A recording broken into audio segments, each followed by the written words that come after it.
Naquele tempo, contava Luiz Tinoco, 21 anos. Era um rapaz de estatura meia, olhos vivos, cabelos em desordem, linguagem inesgotável e paixões impetuosas. Exercia o modesto emprego no fórum, donde tirava o parco sustento e morava com o padrinho, cujos meios de subsistência consistiam no ordenado de sua aposentadoria. Tinoco estimava o velho Anastácio e este tinha ao afilhado igual feição. Luiz Tinoco possuía a convicção de que estava fadado para grandes destinos, e foi este, durante muito tempo, o maior obstáculo da sua existência. No tempo em que Dr. Lemos o conheceu, começava a arder-lhe a chama poética. Não se sabe como começou aquilo, naturalmente, os louros alheios entraram a tirar-lhe o sono. O certo é que um dia de manhã acordou Luiz Tinoco, escritor e poeta. A inspiração, flor abotoada ainda na véspera, amanheceu pomposa e viçosa. O rapaz atirou-se ao papel com ardor e perseverança, e entre as 6 horas e as 9, quando o foram chamar para almoçar, tinha produzido um soneto, cujo principal defeito era ter 5 versos com sílabas de mais e outros 5 com sílabas de menos. Tinoco levou a produção ao Correio Mercantil, que a publicou entre os a pedido. Mal dormida, entremeada de sonhos ininterruptos, de sobressaltos e ânsias, foi a noite que precedeu à publicação. A aurora raiou, enfim, e Luiz Tinoco, apesar de pouco madrugador, levantou-se com o sol e foi ler o soneto impresso. Nenhuma mãe contemplou o filho recém-nascido com mais amor do que o rapaz leu e releu a produção poética, aliás, decorada desde a véspera. Afigurou-se-lhe que todos os leitores do Correio Mercantil estavam fazendo o mesmo, e que cada um admirava a recente revelação literária, indagando de quem seria esse nome até então desconhecido.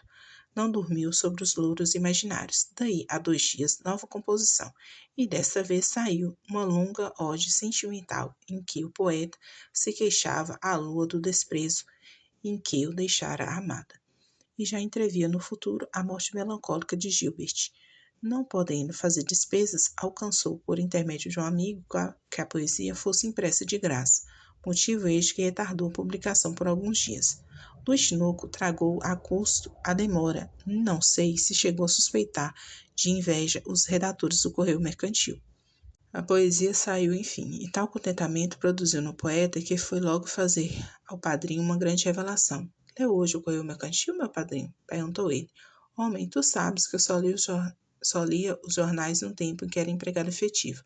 Desde que me aposentei, não li mais os periódicos. Pois é pena, disse Tinoco com ar frio. Queria que me dissesse o que pensa de uns versos que lá vêm. E de mais a mais versos. Os jornais já não falam de política? No meu tempo não falavam de outra coisa. Falam de política e publicam versos, porque ambas as coisas têm entrado na imprensa. Quer ler os versos? Dá cá, aqui estão. O poeta puxou da algibeira o Correio Mercantil, e o velho Anastácio entrou a ler para si a obra do afilhado.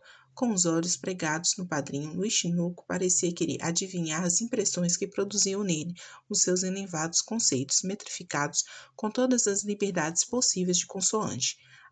Anastácio acabou de ler os versos e fez com a boca um gesto de enfado.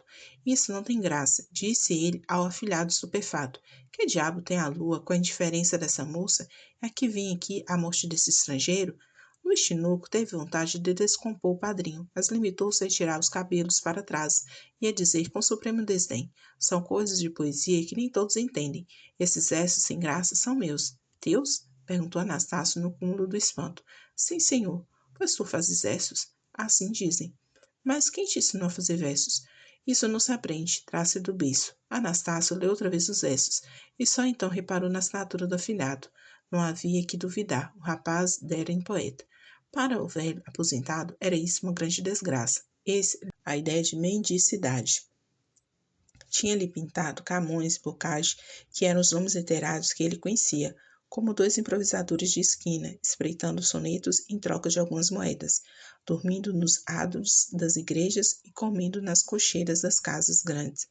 Quando soube que o seu querido Luiz estava atacado da terrível moléstia, Anastácio ficou triste, e foi nessa ocasião que se encontrou com o Dr. Lemos e lhe deu a notícia da gravíssima situação do afilhado. Dou-lhe parte do que o Luiz está poeta.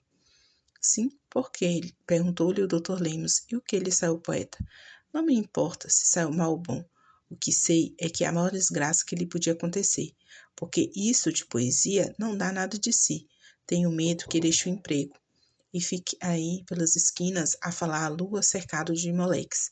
O Dr. Lemos tranquilizou o homem, dizendo-lhe que os poetas não eram esses adios que ele imaginava. Mostrou-lhe que a poesia não era obstáculo para andar como os outros, para ser deputado, ministro ou diplomata. No entanto, disse o Dr. Lemos, desejarei falar ao Luiz, quero ver o que ele tem feito, porque como eu também fui outrora um pouco vecejador, posso saber se o rapaz dá de si. Luiz Tinoco foi ter com ele. Levou-lhe o soneto e a ode impressos, e mais algumas produções não publicadas. Essas alçavam pela ode ou pelo soneto. Imagens safadas, expressões comuns, frouxo alento e nenhuma arte. Apesar de tudo isso, havia de quando em quando algum lampejo que indicava da parte do neófito propensão para o mister. Podia ser, ao cabo de algum tempo, um excelente trovador de salas. O Dr. Lemos disse-lhe com franqueza que a poesia era uma arte difícil, que pedia longo estudo, mas que a querer cultivá-la a todo o transe, devia ouvir alguns conselhos necessários. Sim, respondeu ele, pode lembrar alguma coisa. Eu não me nego a aceitar-lhe o que me parecer bom, tanto mais que eu fiz esses versos muito à pressa e não tive ocasião de os emendar. Não me parecem bons versos, disse o Dr. Lemos. Poderia rasgá-los e estudar antes algum tempo. Não é possível descrever o gesto de soberbo desdém com que Luís Tinoco arrancou os versos ao doutor e lhe disse: os seus conselhos valem tanto quanto a opinião de meu padrinho. Poesia não se aprende, traz-se do berço, e não dou atenção a invejosos. Se os versos não fossem bons, o mercantil não os publicava, e saiu. Daí em diante foi impossível ter-lhe mão. Tinoco entrou a escrever como quem se despedia da vida. Os jornais andavam cheios de produções suas, umas tristes, outras alegres, não daquela tristeza nem daquela alegria que vem diretamente do coração, mas de uma tristeza que fazia sorrir e de uma alegria que fazia bocejar. Luís Tinoco confessava singelamente ao mundo que fora invadido do ceticismo byroniano, que tragara às fezes a taça do infortúnio, e que para ele a vida tinha escrito na porta a inscrição dantesca. A inscrição era citada com as próprias palavras do poeta, sem que, aliás, Luís Tinoco tivesse lido nunca. Ele respigava às alheias produções uma coleção de alusões e nomes literários, com que fazia as despesas de sua erudição, e não lhe era preciso, por exemplo, ter lido Shakespeare para falar do to be or not to be, no balcão de Julieta e das torturas de Otelo. Tinha a respeito de biografias ilustres noções extremamente singulares. Uma vez, agastando-se com a sua amada, pessoa que ainda não existia, aconteceu-lhe dizer que o clima fluminense podia produzir monstros daquela espécie, do mesmo modo que o sol italiano dourara os cabelos da menina Aspásia. Lera casualmente alguns dos salmos do padre Caldas e achou-os soporíferos. Falava mais benevolamente da morte de Lindóia, nome que dava ao poema de Basílio da Gama, de que só conhecia 4 versos. Ao cabo de 5 meses, tinha Luís Tinoco produzido uma quantia razoável de versos, e podia, mediante muitos claros e páginas em branco, dar um volume de 180 páginas. A ideia de imprimir um livro sorriu-lhe. Daí a pouco, era raro passar por uma loja sem ver o mostrador de protesto assim concebido.